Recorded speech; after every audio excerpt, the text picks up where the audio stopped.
In the winter of 1776, at Valley Forge, Tom Paine wrote, "These are the times that try men's souls. The summer soldier and the sunshine patriot will, in this crisis, shrink from the service of his country.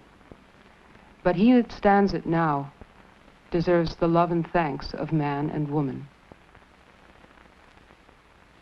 Sax, S-A-C-H-S. Ernest Ernie?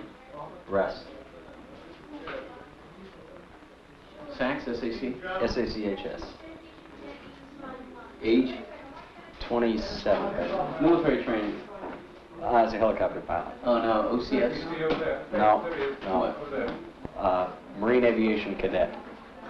Mark Ed. Rank? Well, the highest rank attained.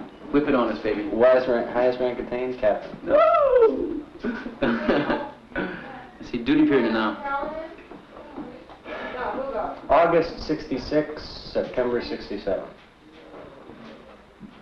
Have you ever witnessed any of the following? One, prisoner shot. I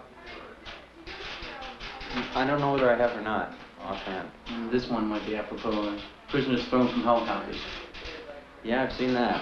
I've never seen them thrown out of my airplane because it's behind me, but we had a couple of guys from Philadelphia in our squadron who used to blindfold the guys with safety wire and pull them real tight, so this copper wire is tearing into their eyes and nose, and bind their hands with safety wire, and used to have contests seeing how far they could throw the bound bodies out of the airplane, and throw one as far as you can and see if you can get the other one farther. If you could approximate how many instances have you come across this? Of that, in the two-digit numbers, say, somewhere between 15 and 50, probably. Some of these people weren't necessarily either COM or NVA. Some could be VCS. You never know. Yeah. You never know. If they're alive, they're VCS automatically. If they're dead, then they're confirmed VC. Did you ever? Were you ever issued orders on taking prisoners or disposing? We were told, do not count prisoners when you're loading them on board the aircraft. Count them when you unload them. Which the naive young brown bar says, well, why? What difference does it make? And the wizened old first lieutenant says, because the numbers may not jive.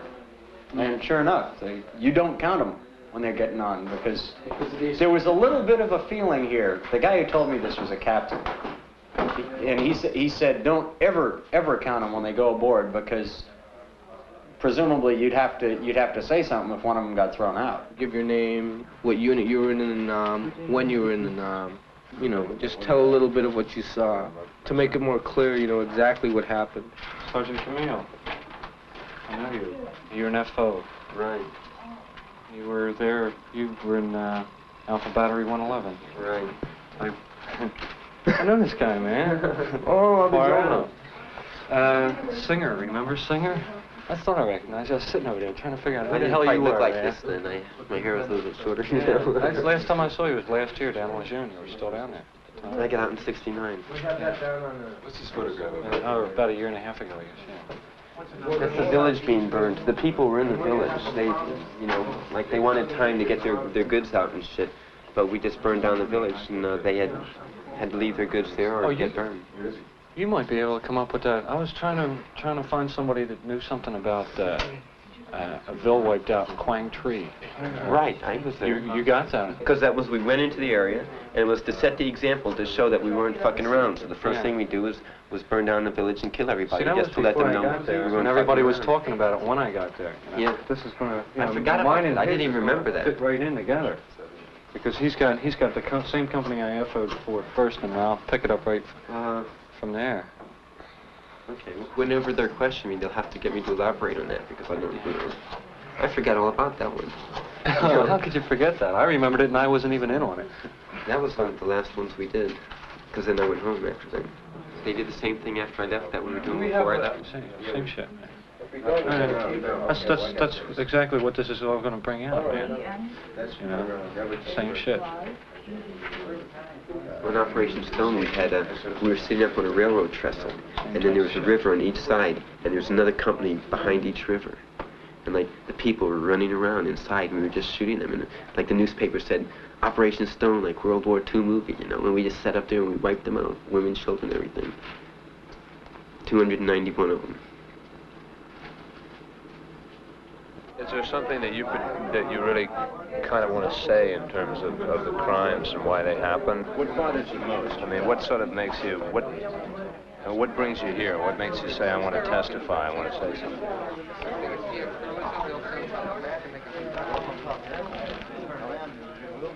I'd almost need a book to answer that, man. It's like, just so many things bothered me about just that short period that I was over there. And the whole 2 years I was in the Army. I didn't like being an animal, and I didn't like seeing everybody else turn into animals either. And I just sort of hope that in a way I can sort of relate what I saw over there to what's happening here, because no matter how much we as veterans can relate to the press or to the public, until you've grasped it, man, you're not going to end that war, because it's too distant. The man on the street's too busy making a buck here, and he's too worried about getting antifreeze for his car. I'm just getting to a point that it's sort of making me quiet, you know? Sort of making it like I don't know what to say anymore. They've all heard it, and they all know what's happening, but it's like nothing's happening. You're supposed to feel sorry for American wounded, but you weren't supposed to feel sorry for the enemy wounded or dead, and I just felt sorry for the whole thing. But I guess that doesn't mean anything, just feeling sorry about it. I think what I'd really like to testify about is that it's just hurt a whole generation of Americans and Vietnamese, and that's the biggest atrocity. The media wants to capitalize, I think, on all these veterans getting together and testifying on all these atrocities. You know, we want to get into the atrocities, but we also want to get into, you know, what are we doing over there in the first place? You know, how do these atrocities get to be committed? You know, they just don't happen.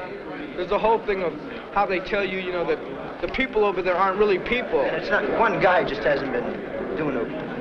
You know, it's been pretty much established policy. If one dude got up and rapped all the shit, they'd hang him. But they can't deny the testimony of all these dudes in the room. The first day I got to Vietnam, I landed in Da Nang Air Base, got off the plane, and hitchhiked on Highway 1 to my unit. I was picked up by a truckload of grunt Marines with 2 company-grade officers, first lieutenants. We were about 5 miles down the road where there were some Vietnamese children at the gateway of the village, and they gave the old finger gesture at us. It was understandable that they picked us up from the GIs there. They stopped the truck. They didn't stop the truck. They slowed down a little bit, and it was just like response. The guys got up, including the lieutenants, and just blew all the kids away. There was about 5 or 6 kids blown away there, and then the truck just moved, continued down the hill. That was my first day in Vietnam. In Quang Tri City, I had a friend who was he was working with USAID, and one time he asked me would I like to accompany him to watch. He was an advisor with an ARVN group, and he asked me if I would like to accompany him into a village that I was familiar with to see how they act. So I went with them, and they didn't find any enemy, but they found a woman with bandages. So she was questioned by 6 ARVNs, and the way they questioned her was, since she had bandages, they shot her. She was hit about 20 times. So after she was questioned, of course dead, this guy come over who was, in knowing him, he was a former major. He was in the service for 20 years, and he got hungry again and came back over working with USAID, AIDS International Development. And he went over there and ripped her clothes off and took a knife and cut from her vagina all the way up, well, just about up to her breast, and pulled her organs out, completely out of her cavity, and threw them out. And then he stopped and knelt over and commenced to peel every bit of skin off her body and left her there as a sign for something or other. In one village, we wounded women and kids going into the village. And when we got in there, this was in Tuiwa also, when we got in the village, me and another guy, we were treating 2 unconscious babies, not babies, but like 5, 6-year-old kids, and a woman lying in a hammock. And I told the lieutenant, these people have to be evacuated, because if they're not evacuated, this lady had shrapnel on her, and the kids had shrapnel on them, and they were unconscious. I said, if they're not evacuated, they're gonna die. He said, well, forget it, Doc, we don't have time to stay here and wait. And we went up on the hill, right above this same village, and we fired down on this village the next day while people were trying to bury their dead. We fired down on the village at the people while they were doing their burial ceremony, and they killed another VC, well, not VC, but another person in the village. Also, we went down that same day to get some water, and there were 2 little boys playing on a dike, and one sergeant just took his M16 and shot one boy off the dike. The other boy tried to run. When he was almost out of sight, this other guy, Spec 4, he shot this other little boy off the dike, and the little boy was like lying on the ground kicking, so he shot him again to make sure he's dead. Then we went into the village, and this Papa son there, I don't know if he was a village chief or who he was, but he came up to us, and he was telling us that he was making motions. A bird, was flying over, and the bird took his shit, and the thing went boom, boom. And he was saying this is how like a lot of people in the village got hurt. I think every person that was in Vietnam was in the infantry used CS, which is a gas, chemicals, Willie Peter, that's white phosphorus, and we use these sometimes to clear bunkers, and other times to destroy a hooch before we'd go into a village or something. If we thought it might be VC infested or something like this, we'd send in Willie Peter mortars, 60 millimeters, and this would burn up the hooches that explode, throwing white phosphorus on different hooches in the village, start the hooches burning, and also kill people. It's probably one of the worst sights I've ever seen is a person that's been burned by Willie Peter, because it doesn't stop. It just burns all completely through your body. The only way you can end this burning is to cut off the air. It's very difficult. If I could get back to the Vietnamese woman I saw that was mutilated so horribly, it didn't really shock me, because I think I talked about my first day in Vietnam. You can check with the Marines who've been to Vietnam.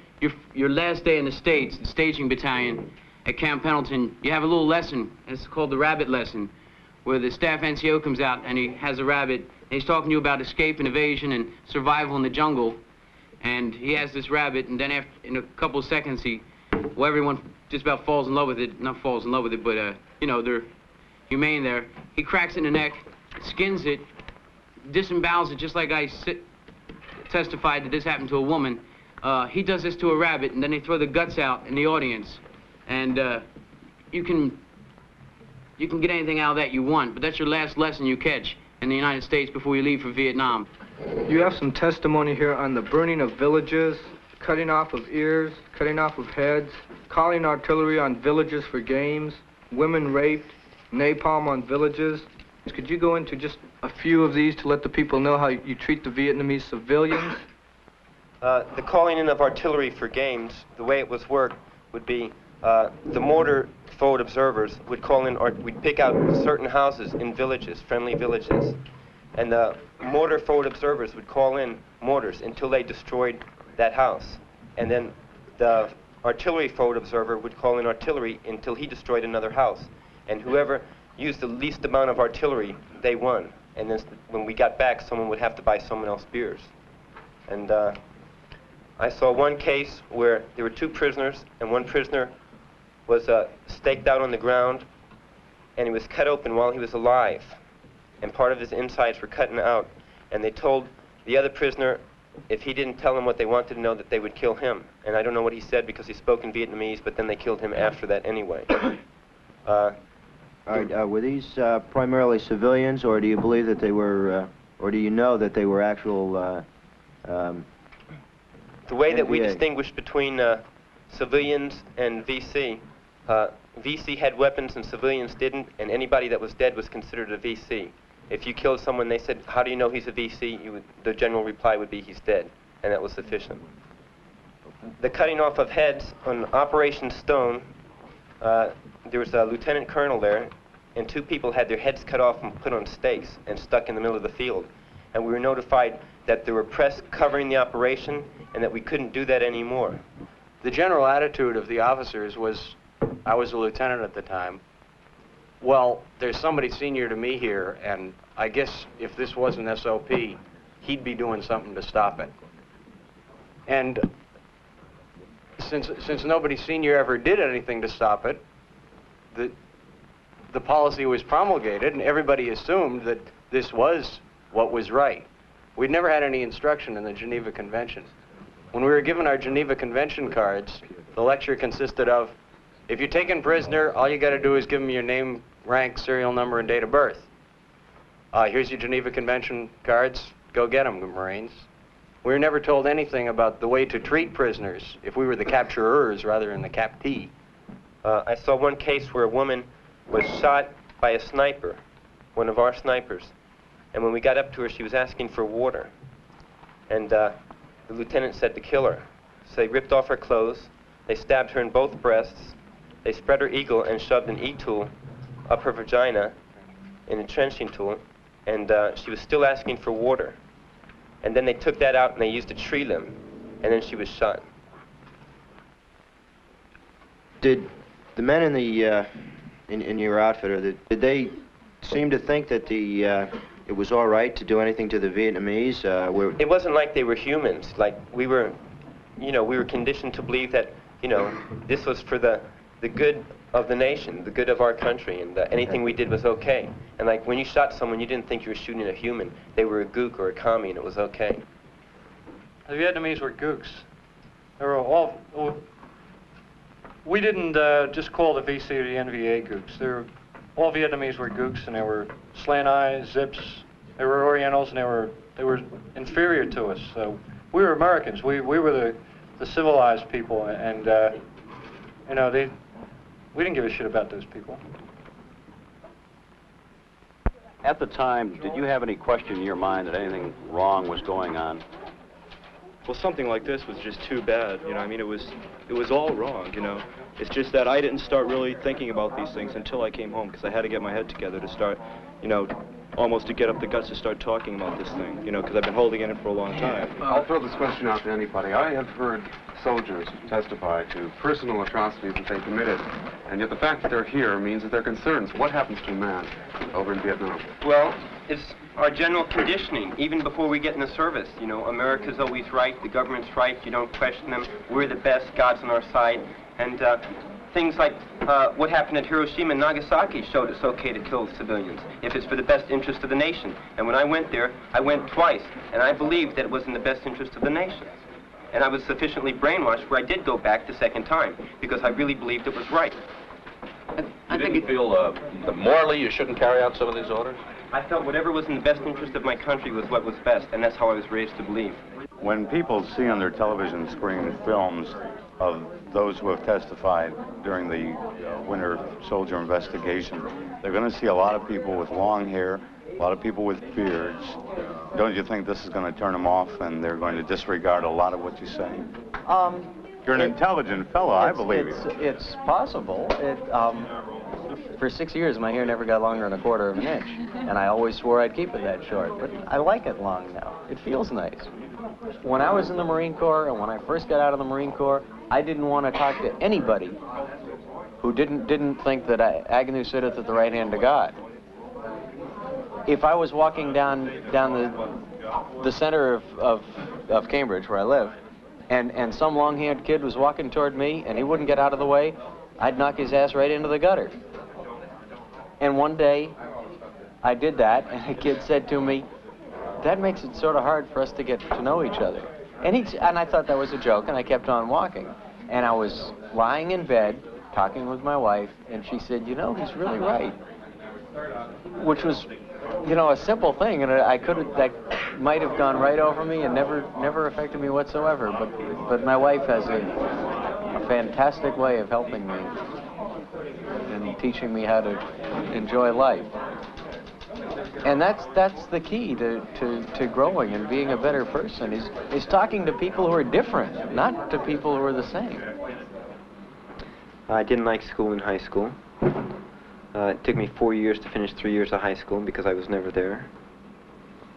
And when I was young, in high school, the big thing to do was every weekend we'd get drunk and we'd go rumble the Cubans at the dance. And we lived in Miami, and that was the thing, you know. And I had 7 counts of assault and battery, and a 3-year sentence to Rayford, which was suspended. And I had to go in the service, and I went in the Marines for 4 years. What do you mean you had to go in the service? Well, it was just I was on probation, and then I got in another fight. So they were gonna, you know, just pull the rug out from under me. And my lawyer told the judge that it would be better if I went in the service, and they'd fix me up. If I went in jail, I'd be bad to society when I came out. Did you want to go in the service, Scott? I did, but not as soon. I wanted to go in the service because I really believed that the war was right. And I think one of the main things was I wanted to see for myself whether I was really a man or not. And I figured that's how I could find out. And like people were trying to save me, you know, and they'd say, you know, you'll really find God overseas, you know. When you really need him, you'll find him. And I wanted to see what kind of a person I really was. Was I really brave? Was I a chicken? And I believed in the war, and I believed, you know, the best thing a person could do was give his life for his country. So I went in the Marine Corps, and I got to Paris Island, and they really changed my head around. I was, if I thought I could have escaped, I would have. Were you good at it? No, they broke 2 of my teeth, because I didn't conform as quickly as I was supposed to. And well, can you talk about the specific incident? yeah, we were supposed to run 3 miles before each meal and 3 miles after each meal with full packs. And I just couldn't see throwing up my meal, you know. And in boot camp, you're not allowed to talk without permission. And for instance, if I wanted to go to the bathroom, I would say, "Sir, Private Camille requests permission to speak, sir." And he'd say, "What do you want, turd?" And I'd say, "Sir, Private Camille requests permission to make a head call, sir." And he'd say, "Is it an emergency?" And I'd say, "Yes, sir." And then he had alternatives what he could do. He could say, "Okay, go around the room 3 times with your siren to prove it's an emergency." And you'd have to run around the room going, "Arr!" And if you didn't do it fast, you know, loud enough, then it wasn't really an emergency. Or else he could say, "Okay, we'll wait 1 hour, and if you don't go, then you lie to me, and then I'm going to kick your ass." So, like, you had a choice of either pissing in your pants or getting your ass kicked. And, like, you know, things that normally didn't happen to you, and it's kind of bad for your head. And if I would have gotten out of there, I would have. So, the day we were running, I didn't run, I just started walking. And if the man in front of you falls down, you have to run him over. If you go around him, you get beat up. Because if he knows you're going to run him over, he won't fall down. So I just stepped out to the side and let them all run past me and started walking. And they said, "Run," you know. He says, "What's your name?" I said, "Private Camille, sir." He says, "You better start running." I says, "I'm tired." And he says, "Get up in the barn, you're going to be sorry." I said, "I'm already sorry." So I went up there and they called where we lived the barn. And they were going to send me to motivation platoon. That's where they, that makes boot camp seem like Sunday school. So then they said, "Okay, we'll handle it in the closet motivation." So I went in the closet, and 2 of them came in. They said, "About face," and I turned around, and 2 fists hit me.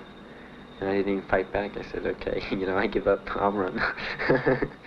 So when I got done, like the last day of boot camp, they said, "Now you've earned the name Marines. Now you're men," you know. And I was really gung-ho. And I was ready to sign up for 50 years, you know, because I thought the worst part was over. And then I went to Vietnam. In my 3rd week in Vietnam, I was standing guard on an artillery base, and there were 16 of us on guard, 4 in each corner of the base. And our grenades were taped up, so if the pins came out by accident, the spoons wouldn't fly and no one would get hurt. And our rifles weren't allowed to be loaded, and the rules were we couldn't load without permission and we couldn't fire without permission. And if you saw something, you'd call the sergeant of the guard in the guard shack. Well, the sergeant of the guard walked around and checked to make sure people weren't sleeping. And when he was going around, the gooks got him. So then when the people saw the gooks inside the fence, they asked for permission and there was no one there and they didn't fire. So they just wiped us out. And my post was the only post they didn't take. They took the other 3 posts. And as soon as I saw them, like, I wasn't going to ask anybody. We just started shooting. And we stacked up 40 bodies inside the perimeter, inside the fence. And we had 28 men wounded, 5 men killed, and 5 105 howitzers, those are big artillery guns, destroyed by this suicide thing. And I wrote my congressman and asked him how come we couldn't have our weapons loaded and how come we needed permission to fire and things like that. And a few people in my outfit got relieved. Was that the first time that you killed That was anyone? the first time I killed anyone. And the next morning, I looked at I went and I looked at my 5 friends that were dead. And I pulled the sheets off of them and I looked at them real close. And then I said, you know, like, you know, this is really real. Someone wants to really kill me. And, you know, if I make one mistake, I don't get another chance. So I can't make any mistakes. And that's what I said. And I decided at that point that I would kill anyone I could, you know, knowing whether they were innocent or not, just to make sure I wouldn't get killed. And that was my philosophy. Like, if I'd go into a village and have to kill 100 people just to make sure there was no one there to shoot me when I walked out, that's what I did. And that's what I did when I was there. Do you feel that your boot camp training sort of prepared you for that kind of attitude at all? Well, in boot camp we used to, every night we had to say, before we went to bed, we'd have to sing the Marine Corps hymn. And it was laying in attention in bed, we'd sing the Marine Corps hymn, and then we'd say, another day in the Corps, sir, for every day's a holiday, and every meal's a feast. Pray for war. Pray for war. God bless the Marine Corps. God bless my drill instructors. Pray for war. And every night we had to say that.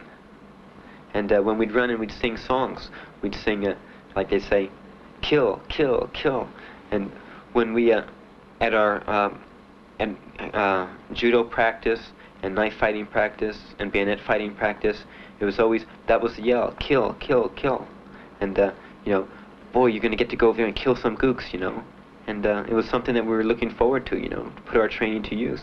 And serve our nation's best interest. Well, we thought it was our nation's best interest. Due to the fact that one of the men has to leave very shortly, Nathan Hale, I'd like to let him testify to the interrogation procedures at this time. I arrived at the base camp of the 1st of the 1st Cav, which is Hill 29. When I arrived there, my S2, my captain, told me that my job was to elicit information. This meant that I could elicit information in any means possible. He told me that I can use any technique I can think of, and the idea is don't get caught. And what he meant was I could beat these people, I could cut them, I could probably shoot them. I never shot anyone, but I could use any means possible to get information. Just don't beat them in the presence of a non-unit member or person. That's someone like a visiting officer or perhaps the Red Cross. And I personally used clubs, rifle butts, pistols, knives, and this was always done at Hill 29. The important point here is that everything I did was always monitored. An interrogator is always monitored. I was monitored by an MP sergeant at Hill 29, who often helped me in my interrogations, he and his squad. This is a group of detainees being brought in. Okay, there's an interrogation going on right here. It's a big production. These are all the Marines sitting around giving the various cheers. This man here is a warrant officer. This just shows, you know, a typical Vietnamese who's bound. These are National Field Police. This man came over and put a tin spoon, it's a Vietnamese spoon, and he put it in my fire, and he's burning the skin off of the back of the man's neck. And finally, the man, in fear of his life, admitted that at one time he had given tax to the VC, but you can't prove that. I heard earlier today that they used CS. Well, the Marines used a lot of CS. This particular man wouldn't come out of the hole, and they threw 2 CS grenades in. I personally escorted this man back to division, and he died. So if gas doesn't kill, I don't know what killed him. Murphy, let me ask you a question. How did did you encourage information from the from your detainees or from the prisoners that you captured in the field? Well, first of all, we would ask them. And if we didn't get the information, or if they said they didn't know anything, we figured they were lying, well, we'd go to torture. And by torture, I mean first time I ever saw it used, the first time was on Operation Junction City 1. We were over by the Cambodian border in War Zone C. We had just walked into a ambush. And out of this ambush, we had about approximately 15 casualties. Out of that, we had about 5 killed out of those 15. We picked up 5 or 6 prisoners, and while flying them back, going to our fire support base, we had a lieutenant that had been in country about 5 days. And he said that he was going to conduct the interrogation. So we were explaining to him that we had qualified people in the rear to do this, but he told us to shut up. He was a lieutenant. So boom, that ended that. So he asked 2 or 3 questions, and all of them kept saying, no Beck, moolah or something. Explain what that means to the... I don't know. I'm not going to tell you I don't know. I believe this, I don't know. Then he ordered for the door to be open, the middle door. And just without another word, he just pushed one out. And then he started asking, he said, are you going to tell me now? And he started, put his gun on him. So all this time we're looking at it, and we're kind of mad too, because we had been out there and some of our friends had been killed or wounded. And at the time, it really didn't mean anything to us. He pushed out another one. And now the third one he came to, he started saying something in Vietnamese and pointing to the one of them on the end. And as we found out after searching this fellow, that he was a lieutenant in the North Vietnamese Army. And on the way in after this, he said if anything was said about this, he would make it harder on us. Okay, so he wrote himself up for a medal by detaining, getting information from prisoners and saving us from walking into another ambush, evidently. But he received a Bronze Star with a V device in it for valor. The V stood for valor. We started going on little missions, search and destroy missions in Old Land Cave. And we ran into a few NVA that came to us, what was the word, Chu Hoi. Chu Hoi. And right on the spot we're taking the prisoners, a lieutenant came up and said it's a 3-day pass for any body. If you can prove that you've killed an NVA, you have a 3-day pass to Vang Tao. That's the in-country R&R Center. And right there at that point, I actually, with my eyes, I saw a first sergeant and a lieutenant actually fight over who the prisoners were killed. They were taken and killed right there on the spot. But who killed them was, they just started to fight right there. And it's been quite a few incidents like that that I can recall, but everybody up here, we said just about the same thing. But I have helped in torturing prisoners. And at one time, we thought it was showing courage or bravery or whatever you want to call it. We wore ears. We did. We'd take them and catch them while they were alive, take an ear, because, see, the Vietnamese people believe if they die without all of their body, that they won't go to Buddha heaven. And we would do this to 2 or 3 of them to get information from the rest of them. Thank you. The first slide you're going to see shows a prisoner of war. And the way that they try to get him to talk is by making him stand in front of a pile of Viet Cong bodies that we had picked up. It's the same POW was forced to sit for probably from 6 to 8 hours by this pile of bodies in the hot sun. It's a shot of 5 or 6 GIs going through the bodies looking for souvenirs. In this picture, there's a lieutenant and a captain overlooking what's going on.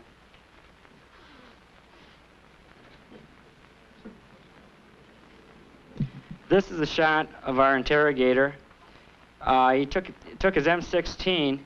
He took him and forced him into this prisoner's nose. And he twisted him. It's extremely painful. Officers were present at all times. Yes, field-grade officers were present. The next slide is a slide of myself. I'm extremely shameful of it. I'm showing it in hopes that none of you people that have never been involved ever let this happen to you. Don't ever let your government do this to you. It's me holding a dead body, smiling. Everyone in our platoon took 2 bodies, put them on the back ramp, drove them through a village for show, and dumped them off the edge of the village. You mentioned the killing of wounded prisoners. Would you talk about that also? Right, on June 13th on Operation Cannon Falls, twice during the night we were overrun on our lower lip. The whole night we only sustained 3 dead people and 10 wounded. Now in the morning, when the mist cleared about 5:30, everybody just got out of their holes and we started to sweep down towards the bottom of the hill to count our body count and see how brave we were. Now, there's one NVA soldier who was caught on the wire. He had a bullet wound through the neck and numerous shrapnel wounds all through his body from fragmentation grenades. Now this big badass corporal took out his knife and stuck it in his neck and just jiggled it till the man bled to death because he didn't want to carry him to the top of the hill. Another man was laying at the bottom of the hill on his stomach. He was in pretty bad shape, but I think he would have made it. And 3 grunts emptied full magazines of M16 fire in his back. Another man who was shot at the top of the hill had a bullet wound in his thigh, 2 in his back, and his elbow was hanging off by a thread. He was screaming for water, and they just poured it on the ground. They laughed at him. They kicked him in the ribs. One time, he just jumped up spastically, and he sat up on his waist, and his arms started to dangle. And a grunt kicked him in the chest, and he died.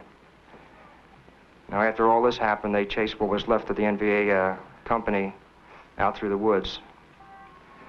Now, the following day, elements of golf company claimed that they saw 400 NVA walking along a trail.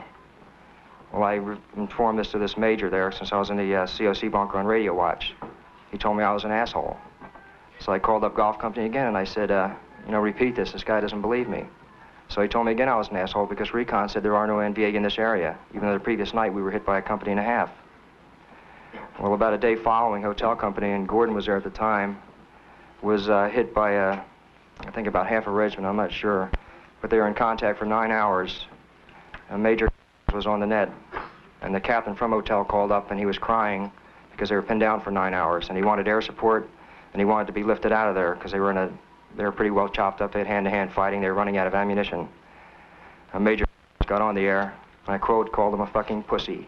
He said, never in Vietnam has any infantry unit been withdrawn.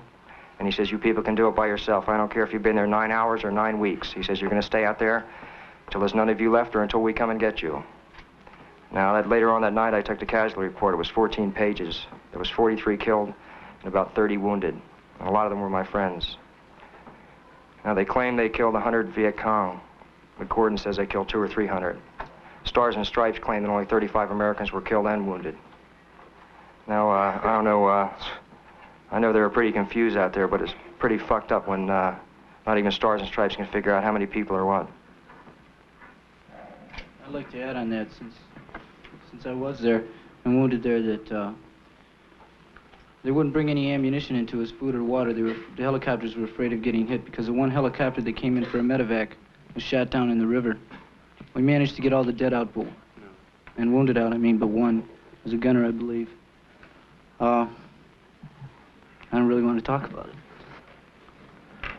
I think one of the biggest ways the guys would personally fight the Army or any policy was what is termed malingering or shamming.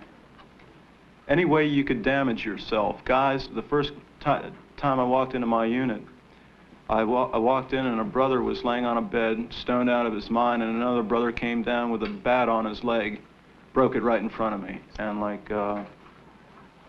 And I asked, I said, what's happening? And he says, home, you just go out and hunt the bush for a while and you'll find out. And you're scared. You're so scared that you'll shoot anything. You'll look at your enemy. You'll look at them as animals. And in the same time, you're just turning yourself into an animal, too. And I'd say that's got my head spinning a little right now, the fact that I was actually at one time an animal, and that now I have to come back and be civil again. and people sort of expect a purpose and expect you just to have a definite purpose. You know, are you going to school? Yeah. Are you going to work? Yeah. But like, there's just more and more veterans now that are just finding that there's no purpose because nobody's ever given us one. The only purpose I had was surviving and getting the hell out. And that's about all I can say unless anybody wants to ask anything.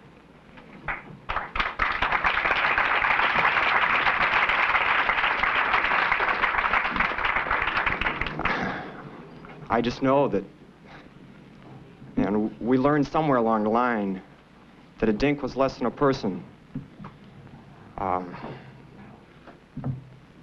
And these things go on, they really happen. I don't know how to, man, I can't talk, I can't tell you people incidences or whatever you want to hear. I'm just here because it goes on and somebody's got to do something. And here I am, you know.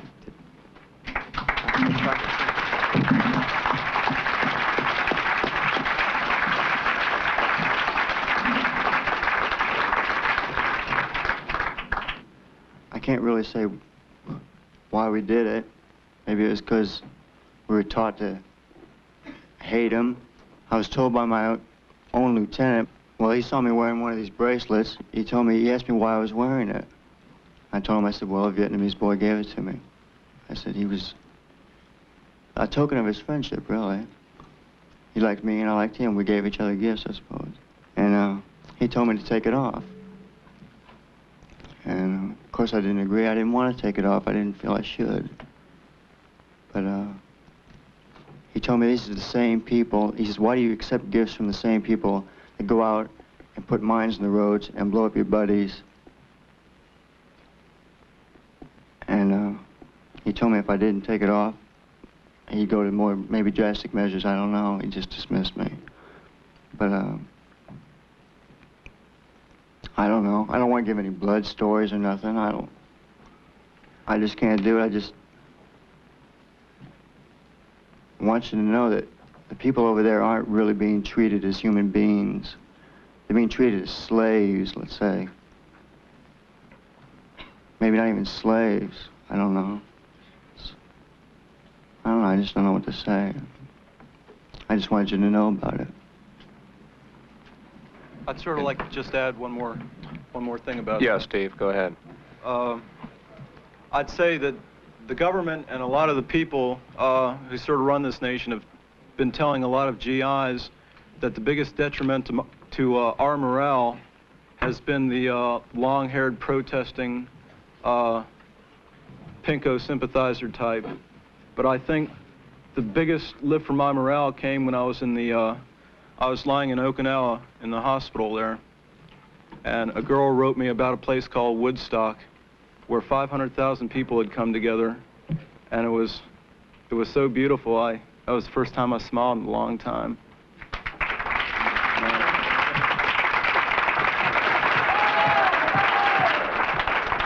I was put as platoon leader of my platoon simply because, you know, this dude had bugged me and I'd whipped his behind, you know, and they like that aggressiveness. All right, you gonna be a platoon leader? Yes, sir. You sure you're gonna be? Yes, sir. Get out there. Yes, sir. You know, this is the whole thing. You know, this thing is a crack. You know, so you know, I'm platoon leader for a little while, and this dude, he messes up the whole platoon. He sneaks in the bathroom and he's smoking.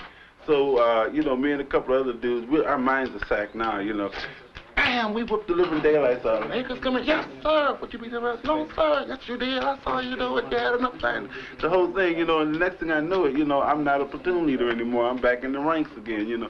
Then I'm put on the shit list, you know, a week later, you know, you're in trouble, knee deep, you know, what am I supposed to do? This thing, you know. They were very good at it, you know, they had your minds, you couldn't win. I remember they had us out for Foot Locker. We were doing manual violence with Foot Lockers. You know, and this guy next to me, Prince, you know, drops it on his foot, and I thought it was very funny. It was amusing, you know. We were so tired, everything's amusing, you know. I sit there, he drops it, and I sit there. Now it says, 1027, sir, 1027, sir. We got a pussy? Yes, sir. Who's it? Private Hatton. get up here, sweet pea. So I get up there and he says, you like to laugh? I said, no, sir. Yes, you do. You like to laugh. I said, no, sir. Laugh for me. I said, He goes, open that big fucking mouth and laugh for me. So I did. And he started taking handfuls of sand every time with my mouth to laugh, you know, and shove it down my throat. And I said, laugh. You know, freaks were good like that, or licking off the toe of the shoe. I come running out of the hooch one day for formation and says, get the herd in the road, you know, so, you know, everybody starts skying up to get on the road, and I come walking out the door, and I stepped on a spit-shine shoe. And like the freak just grabs me around by a stack and swivel, you know, and pulls me up, and he says, you better take care of that. Sir! I said, request permission to go in and get my shoe shine gear. He says, oh, the only shoe shine gear you need, boy, is your tongue. You know, so he had me get down there and lick off the dust off his toe where I'd scuffed his stupid thing, you know. And like, they do that all the time to break you. I'll tell you a trick they pull. They'll take a company and they'll pull them back into battalion. They'll keep them there for darn near a month with no contact whatsoever with enemy troops. All right. Then all of a sudden, hey, we found a Viet Cong regiment. We're getting ready to move out tomorrow morning. Stand by. Keys your mind. All of a sudden, you're getting a chance to get a piece of some action because you're tired of sitting around in mud holes, you know, doing nothing. I have yet to have been on an operation where I haven't gone through a village. I have yet. And I have yet to have gone on an operation where when I've gone through that village was still standing. So consequently, you know, you're ready, you know, and you're keyed up. You're tired of sitting down. They ship you, drop your helicopter. You're receiving a few small arms fire. They call it heavy, you know. Wow, you're receiving, you know, heavy fire. But you receive, you might hear a carbine fire from half a mile off. You know, wow, you know. And everybody's yelling, open fire, open fire. Hey, what? At what? And I don't see ASO, and I'm, you know, supposed to be charged to shoot. You know, it's just like I was playing war games back in Hawaii and stuff, really. You know, with blanks in my gun and stuff. They're like overgrown kids. When you go to Vietnam, you're prepared to play the Marine Corps role. You're assuming the role as a professional Marine, a killer, whatever, and you're going to play that out exactly the way it's been defined to you. Things like this here work on the mind, and if they can deteriorate portions of the mind for any period of time, see, then they could just about gear you into doing anything they want. In fact, I was so weird after Vietnam, I carried a pistol around my back pocket, you know, for no apparent reason to myself for 6 months, until one day I pulled it on somebody at school. I had torn up something, and a janitor come up to tell me, hey man, you can't do that. And I reached out and pulled the pistol on him. And then it occurred to me, man, you know, there's something wrong with me. And it took me like a week and a half to realize, remember the incident where we stoned the kid. I never thought that my mind would hide anything from me. And it's really strange when it does. It came as a, you know, a real surprise. The stuff just started coming back. Once you come back from the Nam, your awareness of not only the Vietnam War, but of the government is fantastic. And, you know, so, whoa, hey, wow, you mean this is what I've been asleep under all this time, you know? Jesus Christ, somebody hit me with a baseball bat, you know, I've been asleep, you know, what's going on? So, you know, it's no wonder they come back and say, you ain't got nothing to show me. I think it's really a totally unreal situation after a few months. I think that, you know, what should be brought out is the horror of the everyday, the commonplace, what went on there. My duty was to go out and serve as a perimeter guard on the Dong Ha ramp. And this was an LCU ramp on the Qua Viet River where Navy ships came up and they'd offload supplies. And we took our truck with, outside the combat base every night at 5:30 to set up at the ramp for our night's duty. And we used to drive by this row of hooches, and a little 3-year-old kid in dirty gray shorts used to run out and scream, "You Marines number 10." And we'd always go back, "Oh, fuck you, kid," you know, all this stuff. And so one night, the kid comes out and says, "Marine, you're number 10," and throws a rock. So we figured we'd get him, because this was a way of having fun. And the next night before we went out, we all stopped by COC, which is right by the ammo dump, picked up the biggest rocks we could get our hands on, and piled it in the back of the truck. So when we left the combat base, we just turned the corner, and we saw a little kid. We were waiting for the kid. He ran out of the hooch, and he's going to scream Marine number 10, and we didn't even let him get it out of his mouth. He just picked up all the rocks and smeared him. We just wiped him out. In fact, the force of the rocks was enough to knock over his little tin hooch as well. And I don't know, I can't say that the kid died, but if it would have been me, I would have died easily. The rocks, some of them were easily as big as his head. And it was looked upon as funny. We all laughed about it. And then we forgot about it. And it took me about a year to even be able to recall the situation. I think it said something about the entire attitude of us over there. I never had a specific hatred for the Vietnamese. I just tended to ignore them. They didn't figure in any calculation as to being human. They just either got in the way or they weren't there. It used to be a game we'd play. We'd pour garbage, liquid garbage off the end of our truck to make them crawl for it. Mama-sans would come up with half-cut 50-gallon drums, and they'd try and fill it up. They'd get pork chops and sloppy rice and mystery meat or wop slop, whatever we'd had for chow, and put it in there, and then we'd let them walk so far, and then we'd tip it over, spill it on the ground, and watch them scrape the dirt in there. Anything to dehumanize them. At the time I was there, nobody ever got hurt in the garbage dump, as far as Americans, but a lot of Vietnamese women and children were hurt. And it was fair game between Con Thien, going through the city of Cam Lo, on the outskirts of Quang Tri, going to Stud, that American troops would stock up on their heavies, their spaghetti and meatballs and ham and lima beans, and any little children who were begging along the side of the road, which never numbered less than 50 or 60, were fair game for these full cans of food. They wouldn't throw them to the kids. They just bounce them off their heads or try to knock them off their bicycles. These people are aware of what American soldiers do to them, so naturally they try to hide the young girls. We found one hiding in a bomb shelter in sort of the basement of her house. She was taken out, raped by 6 or 7 people in front of her family, in front of most of the villagers. This wasn't just one instance. This is just the first one that I could remember, but I know of 10 or 15 of such instances at least. The gentleman on my left can corroborate my testimony, as we were together the whole time, served in the same squad in the same company.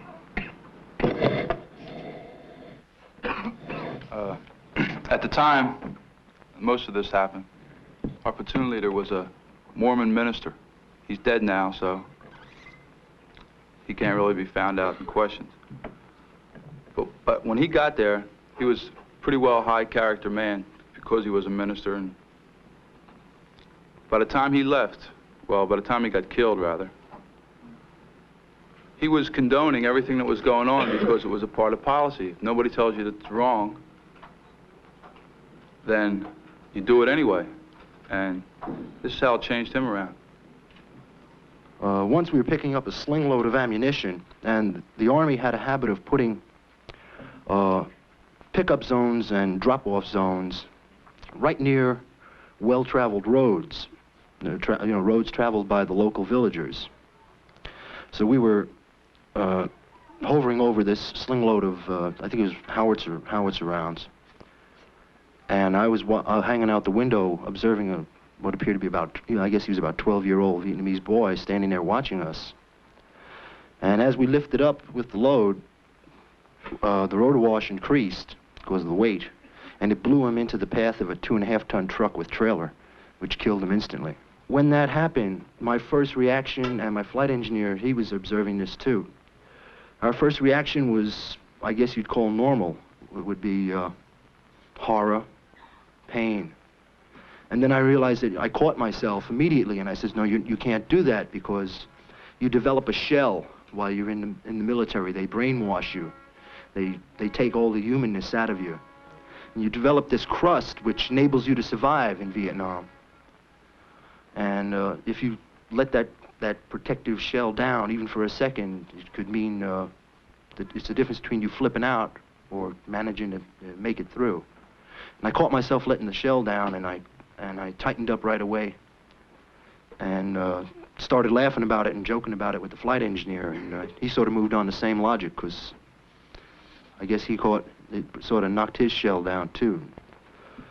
In one incident we were flying and we took fire from 6 NVA, which caused the ship to explode in the air and make a crash landing. Now, on the way down, because our company policy was to just keep on firing, I looked out across the field, and I spotted a Vietnamese woman, a peasant, running away from the ship. I fired a burst of about 6 or 7 rounds into her back before we hit the ground. When I was being questioned as to what happened about 2 weeks later by a captain in my company, I told him what we did and what I did, and we both had a good laugh about it. That was pretty much company policy. I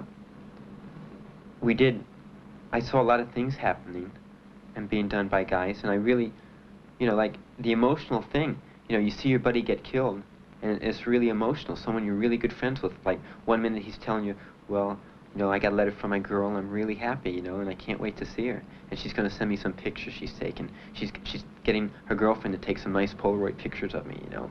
And then you go out, and he gets shot in the head. And, you know, it was really hard for you to realize that, you know, 5 minutes ago, he was your friend, and now he's dead. And you'd put him on the helicopter and just make believe he went home. You try not to think that he was killed. And then you say, well, I'm going to get the gooks for it. And you just take it out on all the gooks. And it got to be where it was like someone would say, okay, you know, you come stay on my farm, and you can go hunting every day for free, and I'll give you all the ammo you want. And you can hunt, and there's no limit, and you can all go out together and just hunt, you know, and that's what, it was like a hunting trip. And the more people we killed, the happier our officers were, you know. It got to be like a game, like the object was to see who could kill the most people. And the different ways you could prove how many people you killed would be like cutting off ears. Now, if you brought back someone's ears, you know, pretty likely you had to kill them to get them. And then people would, you know, whoever had the most ears, they would get the most beers, and you'd trade your ears for beers.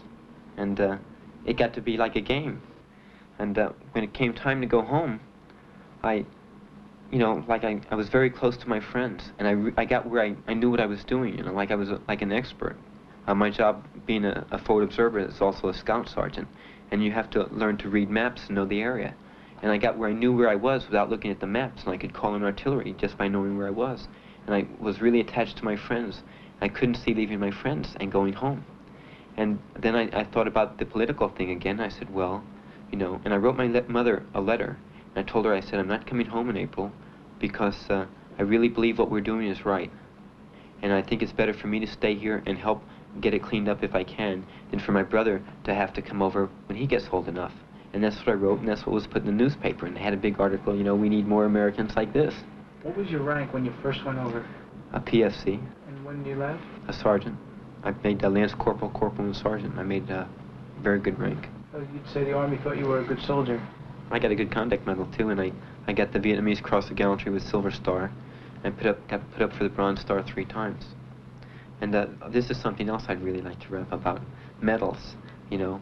Medals are a bunch of shit. Every time I thought I deserved one, no one ever said anything. And when I didn't think I deserved some, I got one, you know. And it was like one time I picked up a grenade that was thrown at us, and I threw it back. And they thought I was really brave. But it was because that was the easiest thing to do. Like, I wasn't going to fall on it and save anybody's life, because I wasn't that brave or stupid or whatever. And I wasn't going to, you can't stand there and look at it, and you can't run from it because you can't get away from it. And the only chance I figured I had would be to pick it up and throw it away. And they thought I was doing something brave, and I got put up for a medal, but I was doing the most cowardice thing. And another time I got a medal. These gooks came out in front of us, and I was with the infantry. But the infantry had to work together. I could move on my own because I was a forward observer. So we were eating, we didn't have our boots or clothes on, you know, just our pants. And I slipped into my boots, and I grabbed my ammo and my rifle, and I didn't get on my helmet or flak jacket or anything. I went after them, and I got 5 of them. So I got a medal for it. But they never, I was running after them, I was chasing them. They never stopped and turned around and fired at me. I didn't risk my life or anything. And they thought it was really brave. And they yelled at me for going out there and doing that because a forward observer's not supposed to give away his position. But it was really fun. It wasn't anything brave at all. You know, I got 5 commies, man. Wow, now I'm really happy. Wait till my parents hear this. Then that night, we were on a Scorpion. That's where 4 or 5 guys go out, and they just hide. And when the enemy come by, you open fire, and then you run. You know, and they don't know how many of you there are. So usually they pull back too. And 2 of them came walking right by us, and 3 of the guys were asleep. And I didn't want to shoot because I didn't want to give away my position. So I grabbed the guy in front of me around the mouth, and I stabbed him in the kidney, and I killed him. And the guy next to me, he opened fire on his and he missed. So for getting those 6 kills, I got the medal. But another time I had a friend of mine killed and I was very upset. And I asked this Vietnamese for his ID card and he said, "Không biết," and that means I don't understand in Vietnamese. And it just pissed me off, so I pulled out my knife and I killed him. And it didn't bother me at all. I just called in, I said, "1 VC kill." And they said, "How do you know he's a VC?" And I said, "Because he's dead." And they laughed and said, "Okay," you know. And I'd come in and people would ask me what's going on out in the front, and I'd tell them. And they keep it short for how many kills you have. And I'd come in and they'd show me how many I have. And what it is, every time you kill someone, you have to report it. And you have to search them for papers and stuff. But this is something else, body count. If 10 of us would go out and I'd come back with only 5 men, we'd lost half our men. And you couldn't say that you didn't see any enemy. So you could have only killed 1 enemy. And by the time it would get up to the high command, you know, you killed 50 of them because they couldn't say that they lost 5 men taking 1. So the body count's a bunch of shit. You know, what they say and what they get is different things. Like, you'd read the newspaper on Operation Medina, 200 of us went out and about 47 of us made it back. And they just ambushed us and whacked the hell out of us. And I didn't see any gooks, man. They were sitting in the trees dropping grenades on us and they had machine guns on the front and the side. And the newspaper said we had all these kills, you know. I didn't know what the hell they were talking about. I never saw any kills. But they just didn't like to admit that all those men got killed for nothing. Did you think that that was a justifiable thing? I mean, there you knew there was a lie, but did you see a reason for it at the time? I didn't question it. Like, I figured, well, if the people home think we're killing them, you know, that's great, because that's what we're supposed to be doing. And another thing is the competition between units. Besides competition between men to kill the most, there's competition between squads and between companies and battalions to see who can kill the most. So, like, if the newspaper said Charlie Company got 200 kills and we didn't get any, we weren't going to say anything, man. We wanted them to think we're bad guys, man.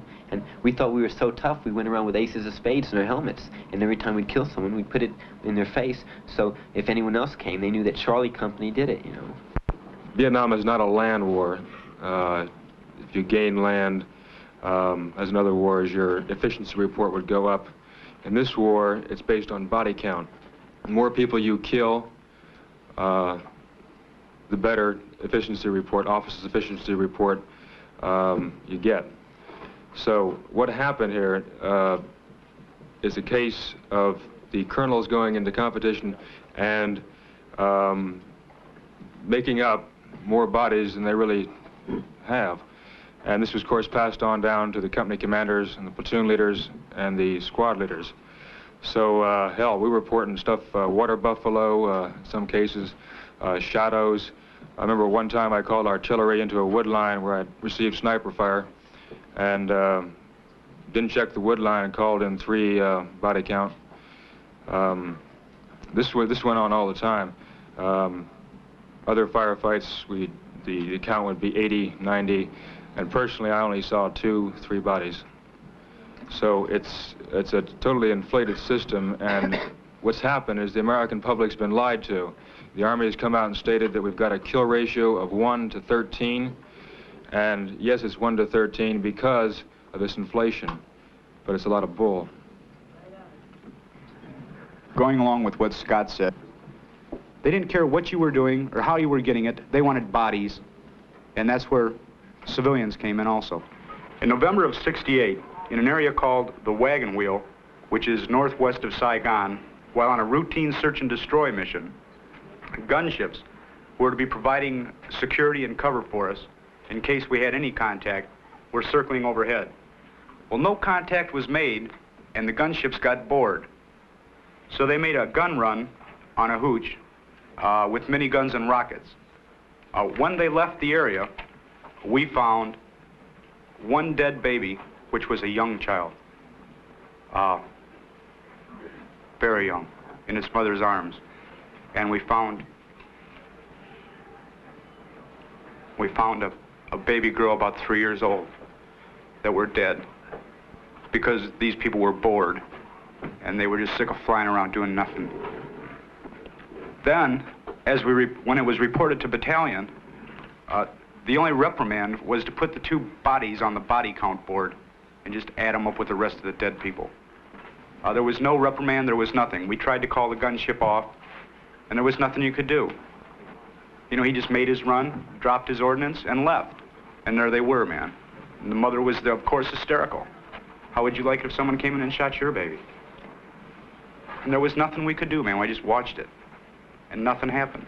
I have no idea what happened to the helicopter pilot or to anyone in the gunship. It was gone.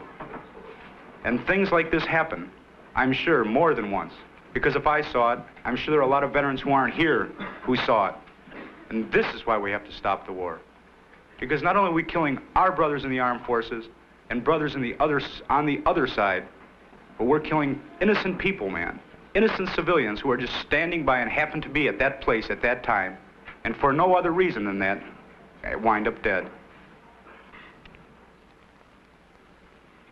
I've been in there listening to this whole thing, the whole thing tonight, man. You know what? It's relevant, man. But you know what? Even this whole thing you're doing now, it's only relevant to you, man. It ain't relevant to me. You know how come? Because you fail to realize what the reason is, man. How come? You know, Dig, you going in there and you getting all these reports, man, on atrocities. Yeah, man. They were splitting this cat's skull and they're splitting that skull, splitting his skull. But you know what? The real issue is, man, that the thing is racism. It's racist. That, brother. It's racist, man.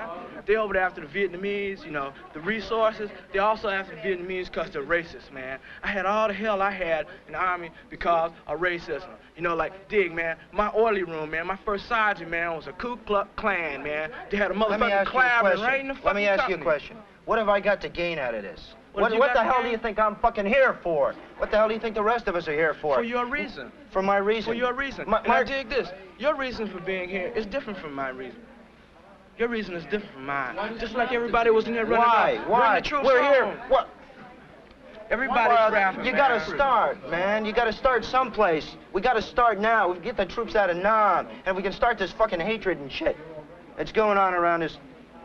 The thing that's getting me, the thing that gets me, man, don't get man, upset. This is cool, this is cool, we can rap, man. This is cool, we can get rap.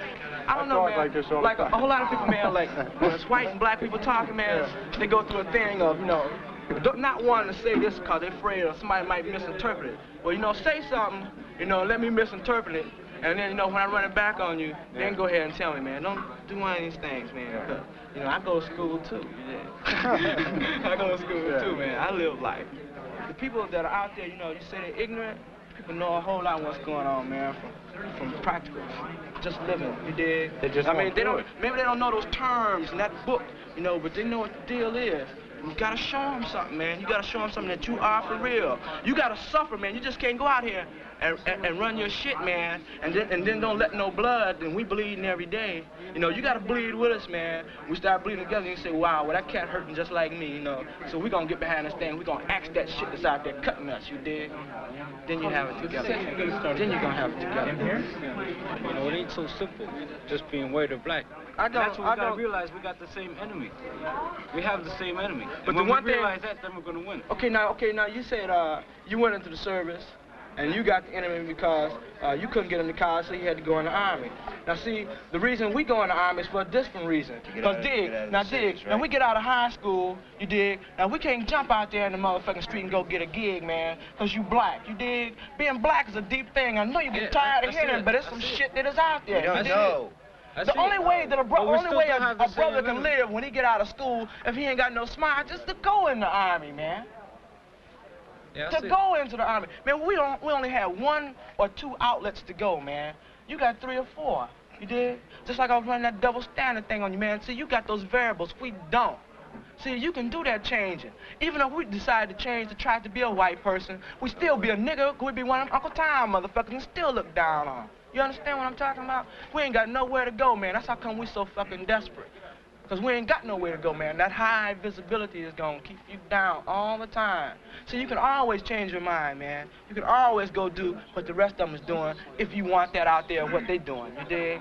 I mean, you know, like I was in there listening, man. Everybody was running about, yeah, this dude getting his ear cut off, you know, the atrocity thing. Everybody in there, man. That ain't that important. It ain't important, man. You got to look at how come them people getting cut up and how come they're getting shot, man. That's the whole deal right there. Yeah. If you want to be for real, look at the reasons why. Why? You know what? I do a thing every day. I watch television whenever I get the chance. I don't watch for entertainment. You know what I watch? I watch all the whitewashing they throw on you every day, man. Like shit about Indians. Now they let the Indians win on television. For years they didn't. Because there ain't enough of them to do anything about it. Right. But now they're starting to see, well, wow, you know, we can't be doing this to the Indians because the Indians trying to get their thing together. So now the Indians win on television. But for years, when you was a little kid, you sat there and sucked that shit up, didn't you? This is what you believed the real shot was until you became old enough to see it. Took you a long time, didn't it? Television still is like that. They're still after them little kids, man. Cartoons with the violence, you know, shooting bullets and shit and shoot him in the face, his face turned black, all this kind of shit. Even connotations, man, black people hate connotations like the difference between angel food cake and devil food cake. The Black Plague. It's the same shit. Sorry. The same shit. I didn't say cynicism. Fucking way. You gotta remember, kill it there and kill it here. Didn't do anything, didn't say anything about racism. We were just No marching shit, on it did. That's how come you ain't got no black people behind you. Because you forgot about racism, man. You forgot about it. That's how come you ain't got no black people down here. Yeah, you got a few of us, and then they rap to you just like I do, man. Now, see, you're running a thing. You want to be human, man. You want to stop the war. You want to stop the killing, the whole thing. But you still ain't took time to learn how to treat your other brother cool. Can you dig it? You ain't saying nothing about him. And the brothers look at that and they say, well, wow, man, why I want to go down there, man, and get involved? And shit ain't for me. It ain't for me. Man, I just hope, man, just by standing here and rap with you now, if you didn't think about it before, think about it now. If you did think about it before, God damn it, now do something about the shit. It's not really no struggle. There's an aura of hate in my outfit. I mean, a Vietnamese, there's no such thing to my unit as a friendly Vietnamese. Every Vietnamese is a gook. I've hardly ever heard the term Vietnamese. They were always gooks. There's no difference between a good one and a bad one, except the good one at the time is carrying no weapon, but he's still fair game. The games that some of the Marines in my outfit played, myself included, would be to find the older Papasans with the long whiskers, and which I guess is a symbol of his identity in their culture, and they would just be cut. They would brutalize anybody who complained. We would move into a village and we would just sit down. We own the village while we're here. These people would do what we told them, or they wouldn't be allowed to stay in their own house, or they would be beaten inside the house. We were on our first operation, and it was an operation, so it just followed this procedure. They were used to it, and we were just shown how you destroy a village. And they just cried and carried on. We don't know what happened to them. That was the only village in the immediate vicinity, so we cleared the area more or less. Everything is set on fire. My squad leader personally ignited the first 2 hooches and then just told us to take care of the rest. When we went out, I would say 50% at least of the villages we passed through would be burned to the ground. There was no difference between the ones we burned and the ones we didn't burn. It's just that some we had time and we'd burn them. We were given orders whenever we moved into a village to reconnoiter by fire. This means to, whenever we step into a village, we're to fire upon houses, bushes, anything to our discretion that looked like there might be someone hiding behind or in or under. What we did was we'd carry our rifles about hip high and we'd line up on line and parallel to the village and start walking, firing from the hip. Now, there were times when Vietnamese villages have man-made bomb shelters to protect themselves from air raids. Well, sometimes when we come to a village, a Vietnamese would run out of the bomb shelter, you know, for fear of being caught.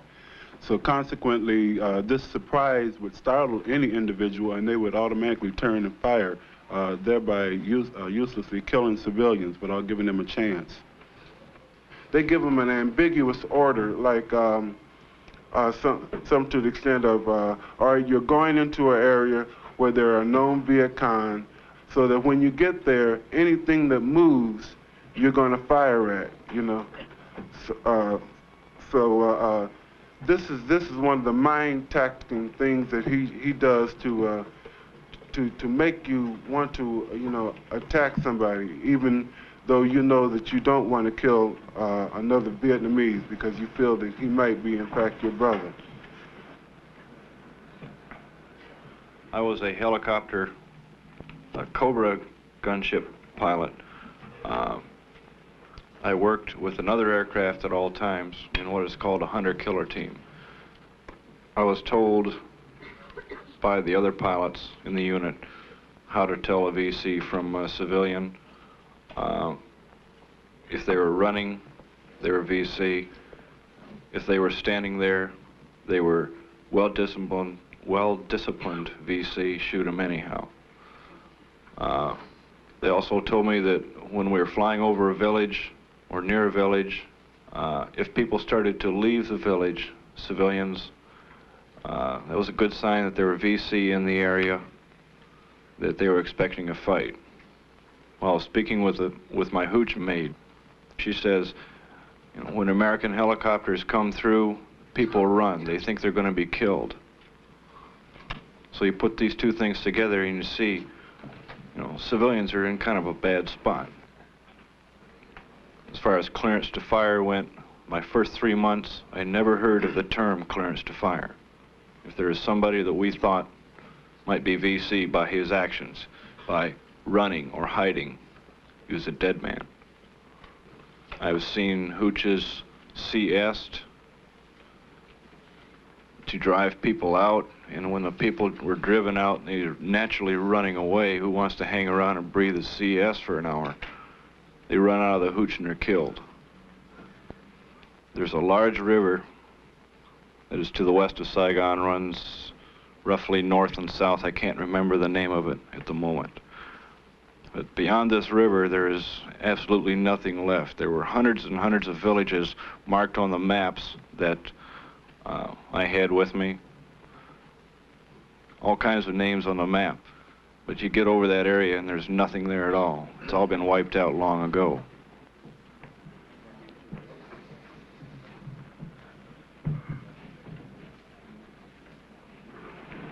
On the first operation that I was on in country, we went into a village called Five Fingers, and it was a typical cordon and search, which is you surround a village and then you sweep through it. And hopefully, when you're sweeping, if anybody's running from you, they're going to run into the, of course, the surrounding troops on the other side, and then they get wiped out. Well, we received fire as we walked into the village, and we took no casualties, but we did end up with a body count. No weapons were found, so apparently they were civilians.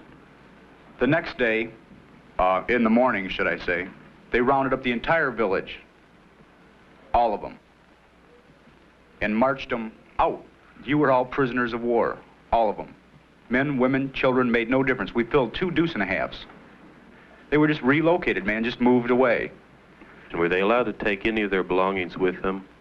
Well, when you round them up right now, and they don't go back for belongings because you don't know what they're going back for. At least that's the way my thinking was then. So when they left with what they had on. In other words, all of their belongings were left in the village. Right, and then the next day, like I say, we went through the village and tore everything apart. You know, tore walls out of hooches, just ripped everything apart looking for weapons or whatever. But we found nothing, and then they just, you know, set a torch to whatever you wanted to burn.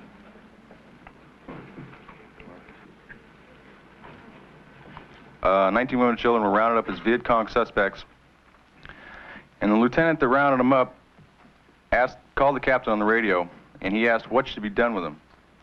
The captain simply repeated the order that came down from the colonel that morning. The order that came down from the colonel that morning was to kill anything that moves, which you can take any way you want to take it. And when the captain told the lieutenant this, the lieutenant rang off. I got up, and I started walking over to the captain, thinking that the lieutenant just might do it because I'd served in his platoon for a long time.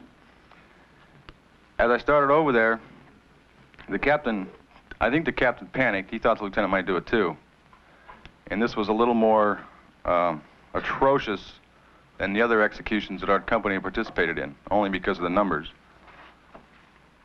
But the captain tried to call him up, tried to get him back on the horn, and he couldn't get a hold of him. As I was walking over to him, I turned and I looked in the area. I looked to where the VCS were, supposed VCS. And 2 men were leading a young girl, approximately 19 years old, very pretty, out of a hooch.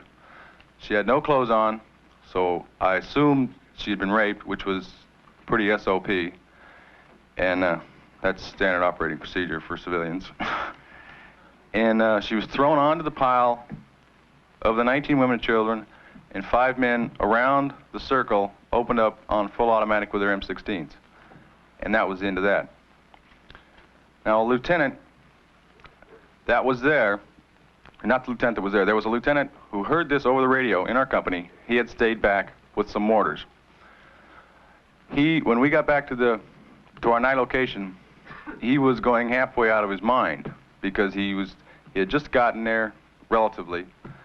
He was one of these, I don't know, I guess he was naive or something, believed in the old American ideal, and he was going nuts. He was going to report it to everybody. And after that day, he calmed down. The next day, he didn't say anything about it. We got in a wretched firefight the next day, and the whole thing was just sort of lost in the intensity of the war. I would like to point out that if you took the Vietnamese War, or the American War as it is, and compared it right to the Indian Wars 100 years ago, it would be the same thing. All the massacres were the same, and nowadays they use chemical warfare. Back then, they put smallpox in the blankets and gave them to the Indians. And you could just go right down the line and name them off, and they would be the same thing. When I was small, I was exposed to this, and I kept growing and I kept growing and learning. But it was so much that when I watched TV or something and watched the Indian and the cavalry, I would cheer for the cavalry. That's how bad it was. And you can take any culture of these people up here on the panel, any culture out there, and if you look back into it deep, they had something good. Way back they had it.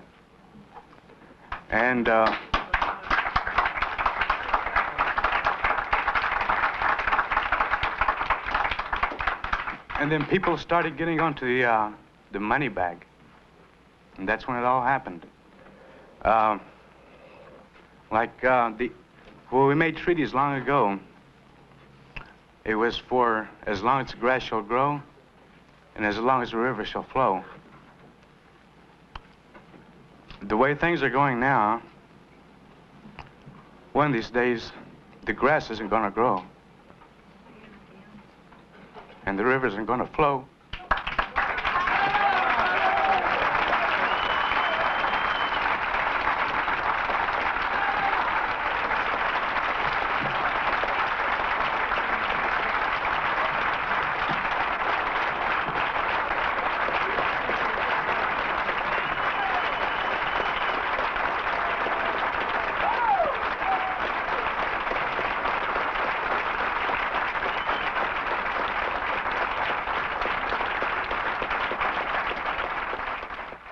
When did it begin to first get into your head that something was really wrong? Well, when I came back from Nam, there were the draftees in my unit, and they thought all different than the way everyone else thought.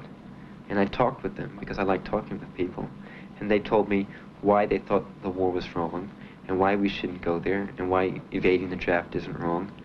And I thought about it, you know, but I didn't really think it was right. And then I got into college. I started taking history courses because I'm a pre-law major. I had to take a lot of political science and history, and I started seeing things, and I couldn't believe things were, you know, like the book said, like the Geneva Convention. And it's okay that we didn't allow free elections, because if they would have had free elections, they would have been communists, and we couldn't let that happen, so it's okay. You know, and I couldn't buy that kind of stuff. And it really started turning me. And I started thinking about everything in my past experiences, and relating them to what I was learning, and thinking about what we were really doing in Nam. You know, we weren't benefiting the people. The only thing we're doing over there is for our own economic gains and political power. It's like the balance of power. Being that close to China, you know, gives us a little bit more power on the scale, and the country wants as much as it does. It can have. And we don't care about the people. And if they were somewhere else, we wouldn't, like Czechoslovakia, we wouldn't interfere. So all the experiences all of a sudden just start rushing back at this point? Right, and I decided that all the things I did really wasn't right, and that I should think of people as human beings, not as black or white or red, or even what their philosophies were.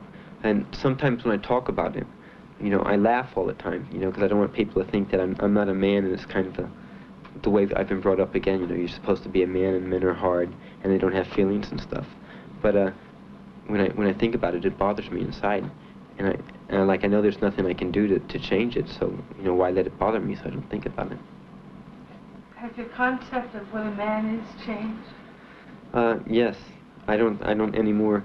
But even though I don't, like, I had some sensitivity courses, and it got where, you know, sometimes guys would cry, and you know, like sometimes I felt like crying, like we'd really see a sensitive film and get into something really deep, but I'd start to, and I'd think about something else. So, like, even though I know I shouldn't think of a man the way it is, I just, you know, can't change. I try to change, but I still, you know, try to be brave and things like that, rather than, and hard and emotionless. Do you want to change? I think if I really wanted to change, I could. I'm just afraid that I'm not really sure what I want. But it's very hard, you know, to something that you really have faith in, like a society, and to lose faith in it. And it puts your head through some changes when you keep seeing things that look wrong, and more things that look wrong, and less things that look right, and you don't think you're really wrong. But then when you're talking to your family or someone, trying to find out really and show them why you think the way you do, and like they all say, you're crazy, you know, how can you think like that? Then it upsets you, and then you go back to school and you talk to people and they understand. I went up to the University of Western Carolina and to speak on it, because when I do, it makes me feel better, you know, and I want other people to see, you know, what's going on. But when I went up there and I showed it, they kind of put me on the spot, and like this woman asked me a question. She said, "Aren't you ashamed of what you did? And doesn't it make you feel bad that we're hostile towards you because of what you did?" And it really made me feel bad.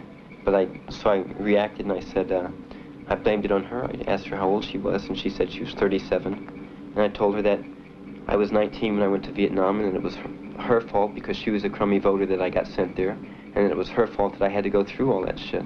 So I should be mad at her, and she shouldn't be mad at me. But it did upset me that when I try to talk to people, that they try to put you on the spot about it. And I'd like to let them know what's going on, but without being on the spot, because it bothers me sometimes. But do you realize how hard it is, like, even when you tell them what it's like for people to understand, you know? No, I can't, you know, I guess I should be able to, and I never thought about it until you just said it. But I imagine it is hard for them. I can't perceive it being hard for me because I did it, you know, I experienced it. And it's hard to, you know, experience something, not know how other people can't do it. Scott, was it difficult for you to give testimony? Very difficult, very difficult. And I really wouldn't have done it if Mark Lennox hadn't showed up. But I realized it was very important because he and I had been lieutenants together. And I realized it was very important to, you know, to give testimony with him so we could corroborate our testimony. But had he come, I don't think I would have given it. And I don't know why. Because all the other guys have gone through the same thing. But when I was on the stage there, I was like really uptight. And I was trying to put myself in a mood where I'd be very, very cold and all that sort of thing, because I realized that I'd probably start crying up there, you know. And I don't know, maybe it's...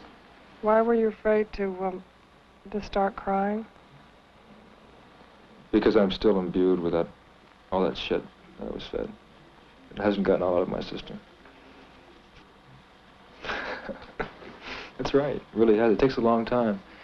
And it's just a matter of dealing with it in terms of, you know, realizing it.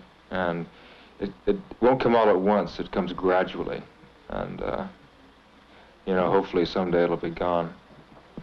But, you know, it's still there. And, you know, I accept it.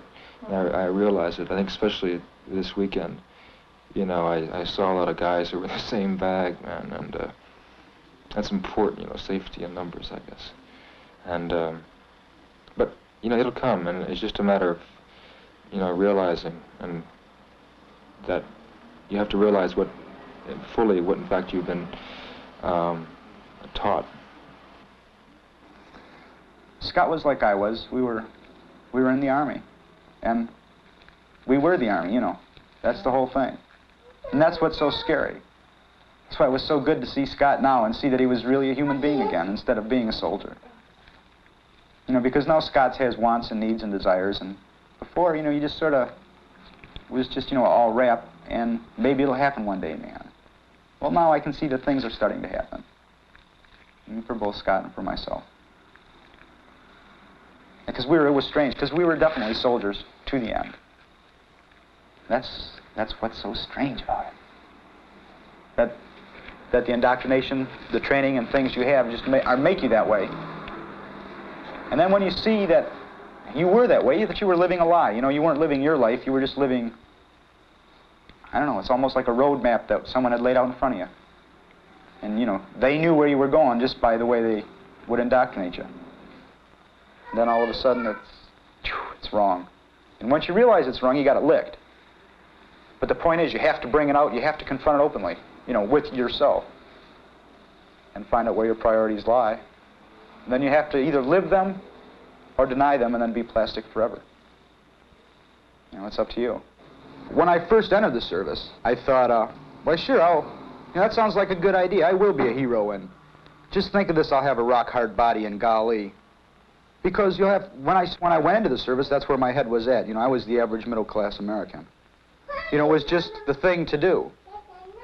And they dehumanize you so much that the enemy is no longer a human being who has a wife and a child. Or, you know, has a family life. He just becomes the enemy. And therefore, when you're confronted with this, all you think of is it's just like another target. And they've trained you to shoot targets. So when it comes right down to it, and there it is, it's not a man. It's a target. And then when you start to realize it, my God, look at this. You know, this can't be me, man. After all this time, you know, I know that I shouldn't be doing this, but, well, here I am. And I had been trying to justify them for, you know, this period of time because I knew it wasn't right, but I had to justify it some way because I was doing it. Then all of a sudden I realized, no, there is no justification, man. What I have done is wrong. I have to face it. I have to admit that what I have done is wrong. And now I have to try and tell other people before they make the same mistakes I made.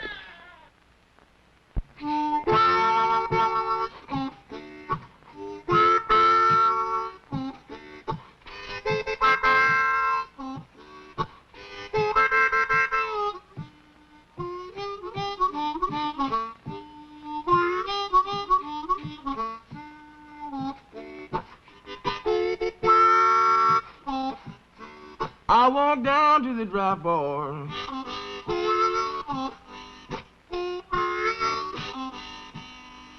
You know I shook old Sarge's hand. I walked down to the drop board. You know I shook old Sarge's hand.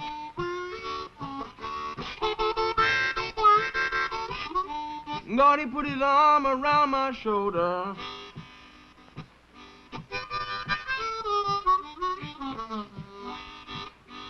Said you're gonna be an army man.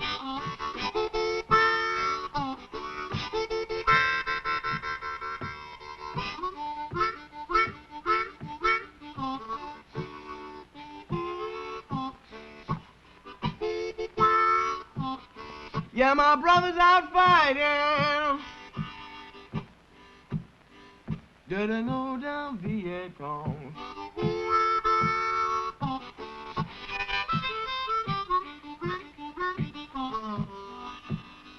My brother's out fighting. Didn't go down Viet Cong.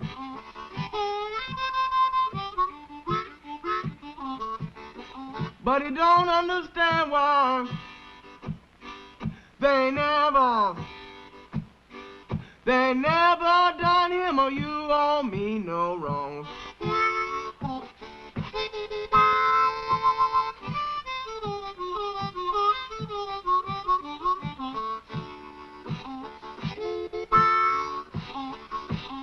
Won't you please tell my mother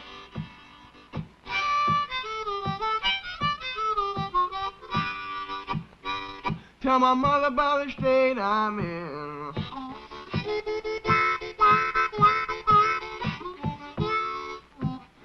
Will you please tell my mother?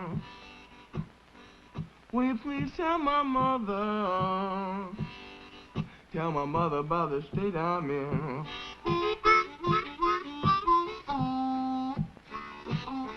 Tell her pray for her boy laying down in Vietnam. Won't you please? Won't you please? Won't you please forgive me for my sin?